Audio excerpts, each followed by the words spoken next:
Olá, tudo bem com vocês? Sejam muito bem-vindos ao canal Marajoando Cultural. Eu me chamo Luiz e nós trazemos hoje mais um Notícias Marajoando. Antes, é muito importante que você curta, comente, compartilhe e se inscreva no canal se você for novato. É muito importante. Dessa forma, você ajuda o nosso canal gratuitamente. É claro que tem outras maneiras de você apoiar, como sendo membro ou apoiando a campanha de financiamento coletivo que está aqui na descrição do vídeo. Falaremos hoje, por exemplo, de alguns temas que chamaram bastante atenção na semana, como esse aqui, que se trata, da denúncia que pistoleiros teriam invadido casas e matado cachorro no Marajó. Mas temos outros assuntos, aqui não trabalhamos com ineditismo, mas sim com comentário, opinião, trazendo o contexto de cada um dos fatos. E para começar, vamos falar sobre esse ocorrido, que aconteceu lá na cidade de Muaná, no Marajó. O Ministério Público do Pará instaura investigação após DJ subir em monumento e soltar fogos de artifícios em cidade no Marajó. E a imagem do ridículo você tem logo embaixo, Algumas pessoas no momento até estavam aplaudindo, se trata pela estrutura de uma festa de aparelhagem, ou pelo menos de um DJ de aparelhagem. Em um certo momento, ele tem a brilhante ideia de subir no Camarão, que é um monumento relativamente recente, mas é um monumento que tem a ver com a identidade, com o festival. E sabe lá por qual razão louca o DJ sobe, pura empolgação, pura falta de noção da pessoa. E começa a soltar fogos, é claro, muita gente com celular. Alguém filma, e revoltou muitas pessoas. Engraçado, não revoltou na hora, será? Mas enfim, nas redes sociais o que a gente viu foi bastante revolta, que o DJ não respeitou a identidade do que representa o Camarão, o Festival do Camarão e etc. Eu preferia estar falando de outra coisa relacionada a Muaná. Mas envolveu o Ministério Público, essa atitude sem noção vai ter consequências na justiça, e só piora. É o ridículo, eu vou voltar aqui, que tem um vídeo, claro, filmaram,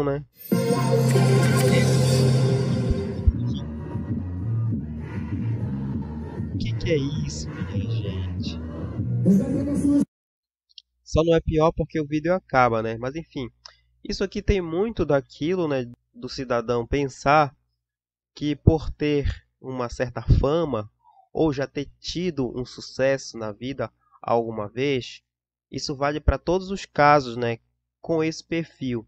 Acham que possam fazer qualquer coisa em cidades que têm um menor número de habitantes, ignorando totalmente com isso a história e a identidade daqueles lugares, no caso aqui da cidade de Muaná. Me solidarizo com quem se ofendeu, eu acho legítimo, e a imagem diz tudo, O ridículo é do começo ao fim e vai se ver com a justiça, é claro.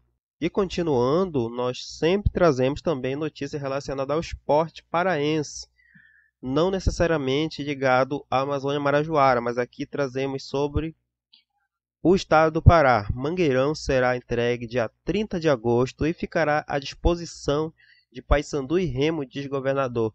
Essa manchete vem justamente após a polêmica, as supostas articulações para que tivesse um jogo do Flamengo na inauguração do estádio Edgar Proença, que é o Mangueirão.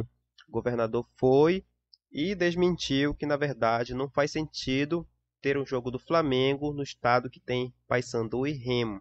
Qual a sua opinião sobre isso, Bom, outra questão relacionada ao Mangueirão, essa na verdade é a segunda grande reforma, apesar dessa primeira aqui, entre muitas, mas eu acredito que a de 2002 foi significativa, porque meio que remodelou o Mangueirão e deu mais capacidade de ocupantes. Em 2002, é importante salientar que foi a partir de 2002 que temos a pista olímpica, que vai continuar nesta reforma de agora, de 2022. Foi nessa data também que o estádio Mangueirão ele passa a homenagear o jornalista Edgar Proença. Antes ele tinha o nome, sabe de quem? Do Alacide Nunes. Alacide Nunes foi um governador do estado do Pará, o segundo governador do contexto da ditadura militar. Então o Mangueirão carregava consigo, esse nome esse legado que dividia aí muita opinião, mais negativamente do que positivamente, claro, de um contexto difícil da nossa história.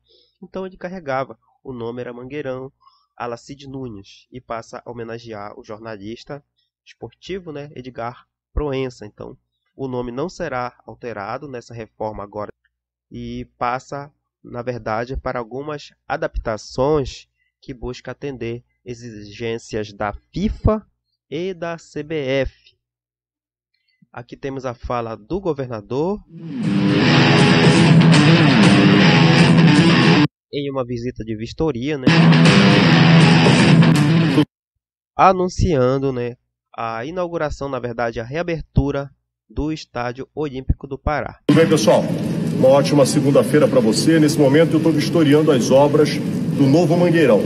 Obra que nesse momento chega a 84% da sua execução.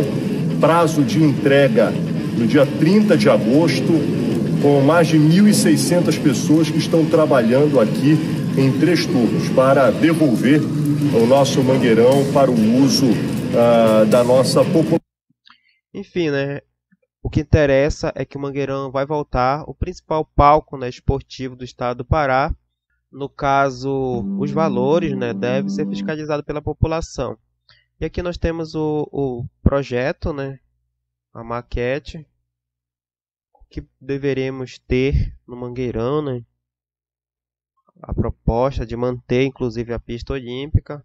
Ele continua sendo o estádio olímpico, só que é adaptado às exigências para que também possa sediar outros eventos de caráter nacional.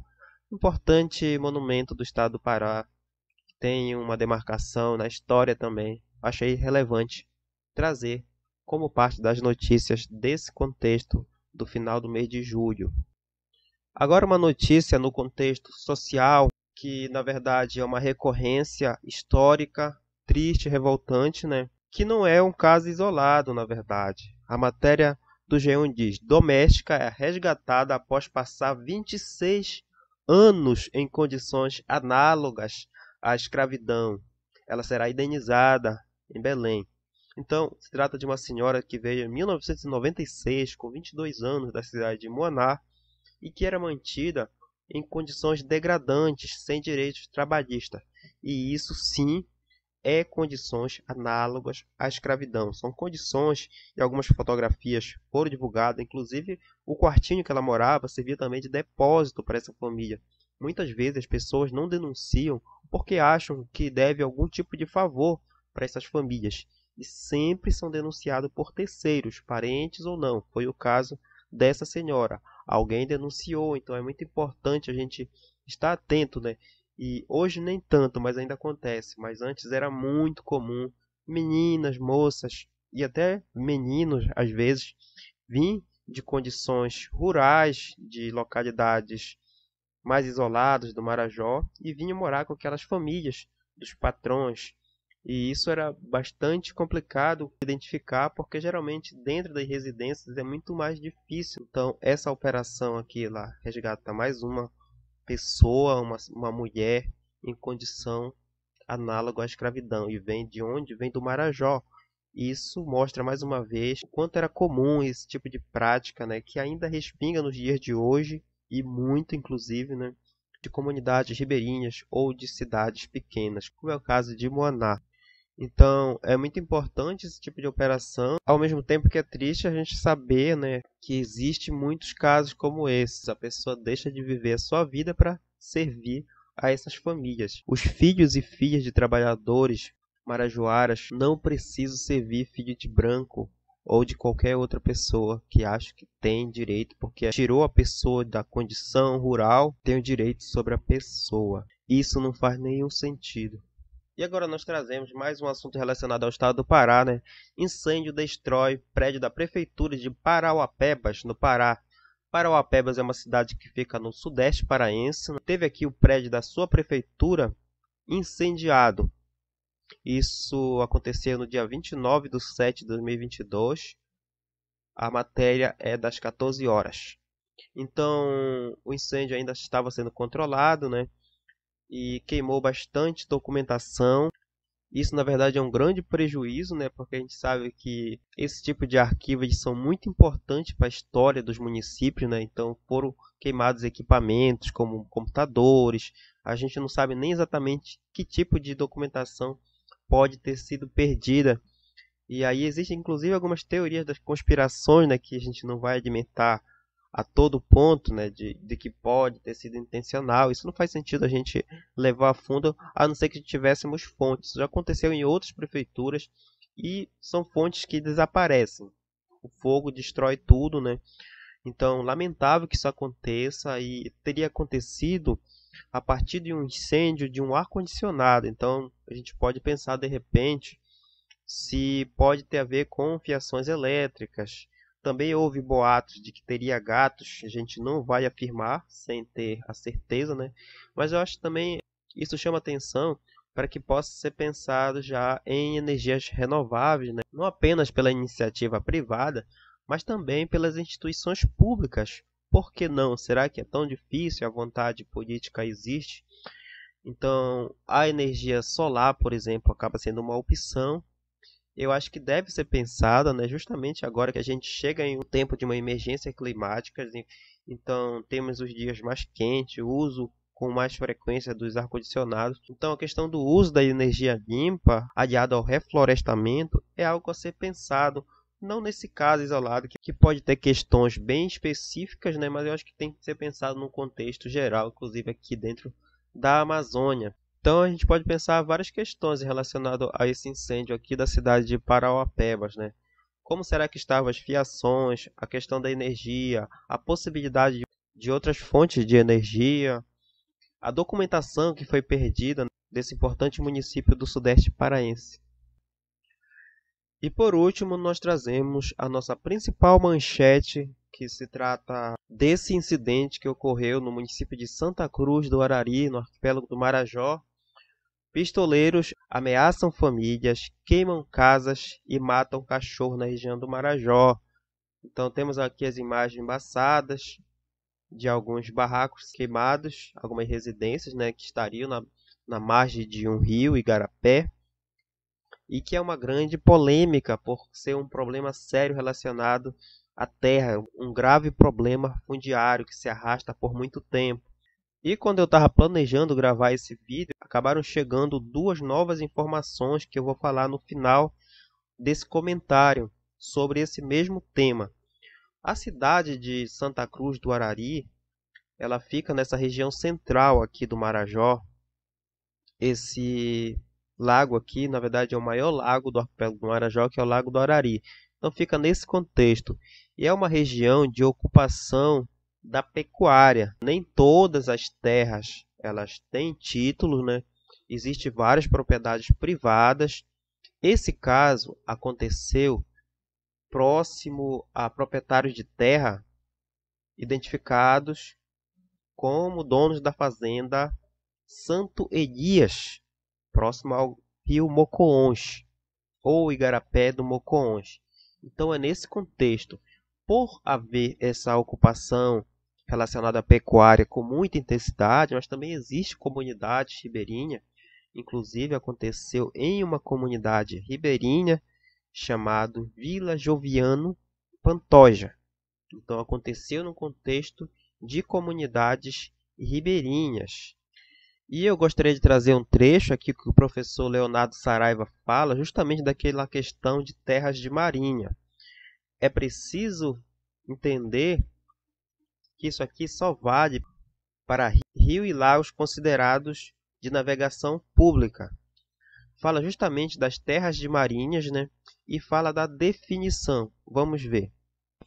Terrenos de marinha e seus acrescidos são bens da União. Muito bem. O que são terrenos de marinha, afinal? A conceituação dos terrenos de marinha, ela vem pela própria lei. Na verdade, o Decreto-Lei 9760, de 46. Lá vai dizer... Então, pessoal, as terras de marinha são asseguradas pela Constituição Federal de 1988, mais precisamente no artigo 20, inciso 7º. E a definição, ela é de um pouco antes, definição do quê? Do que é terra de marinha. Justamente o que é isso que todo mundo fala. É um decreto de 1946 e vai falar aqui no artigo 2º justamente o conceito de terra de marinha. Qual o tamanho e até onde vai, de qual período é essa definição que a Constituição Federal assegura. Na seção 2, da conceituação. Artigo 2º. São terrenos de marinha, em profundidade de 33 metros, medindo horizontalmente para a parte da terra, da posição da linha do pré-mar médio de 1931. O pré-mar médio é a média da... Então, pessoal, o que eu quero dizer é que em rios públicos de navegação pública, existe esse terreno que é de pré-mar, que é de 33 metros da beira do rio para fora. Então é comum as comunidades ribeirinhas fazerem casas nesses locais que é terra de marinha.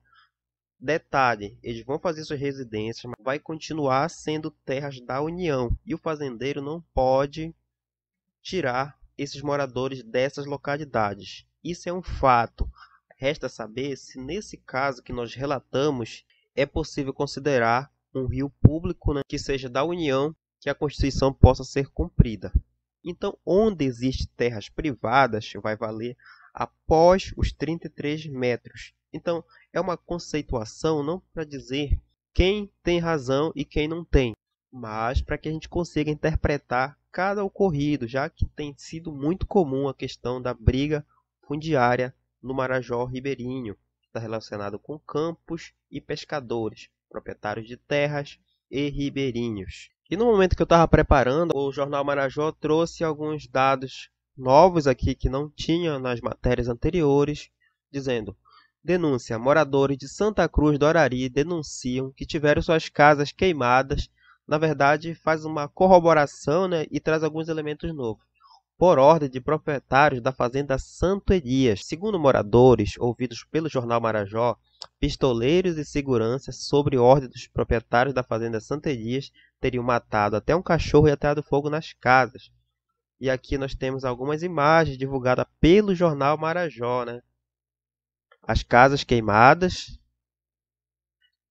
E aqui alguns dos pistoleiros que supostamente também teríamos aqui proprietários e as reuniões do Ministério Público sobre essa questão. Então a gente já vê que na verdade é uma briga que se arrasta por algum tempo, não algo que aconteceu do nada para nada. Então já é uma briga fundiária que é complexa, é preciso ver a questão dos limites, né? Se há legalidade nas terras, são terras da União, se o rio é de navegação pública, qual o direito dos ribeirinhos. Isso aqui certamente não está dentro da legalidade ações como essa. E por último, né, o portal do Marajó acabou de divulgar que teriam sido presos alguns pistoleiros, imagens diferentes das imagens divulgadas pelo Jornal Marajó. A gente cruza as informações, né, que de fato temos a ação de pistoleiros, e essa matéria aqui ela fala que, segundo testemunha, os proprietários da fazenda, que seriam os mandantes, moram no estado do Mato Grosso do Sul. Então, entre as duas matérias, o que a gente sabe é da ação de pistoleiros, né? E claro, onde temos pistoleiros, temos a ação de mandantes, no caso aqui de fazendeiros. Quem está mais próximo dessa discussão, nesse contexto real, sabe exatamente do que se trata, né? E de quem se trata. E a gente não sabe o número certo de quantos pistoleiros, mas a gente sabe que tem uma luta séria com relação à disputa fundiária no Marajó, nessa região aqui das cabeceiras da Bacia do Arari, aqui já no rio Mocoões. Recentemente, em Afuá também aconteceu outro ataque à comunidade ribeirinha. Isso é muito complicado a partir do momento que coloca em risco famílias, né, que foram ameaçadas, onde temos crianças e tudo mais. Então, eu acho um assunto bastante complexo, que também é importante a gente entender até onde a Constituição Federal ela ampara, né? Será que essas terras elas têm títulos, as propriedades privadas também? É preciso se colocar limites, né? O que o ribeirinho pode e o que ele não pode fazer, assim como as propriedades particulares também. O uso de pistoleiros acaba tornando o conflito ainda mais complicado e muitas vezes sangrento. Essas foram as principais manchetes trazidas pelo canal Marajoando Cultural. Muito obrigado por assistir o vídeo e até o próximo. Tchau, tchau. Marajoando Cultural. Para continuar fazendo conteúdo e, quem sabe, expandir o projeto, o Marajoando depende de contribuições. A chave Pix do projeto é esse aí na tela, historialuiz27@gmail.com. Você pode ajudar, mas é claro, se você puder. Muito obrigado por assistir esse vídeo até o final.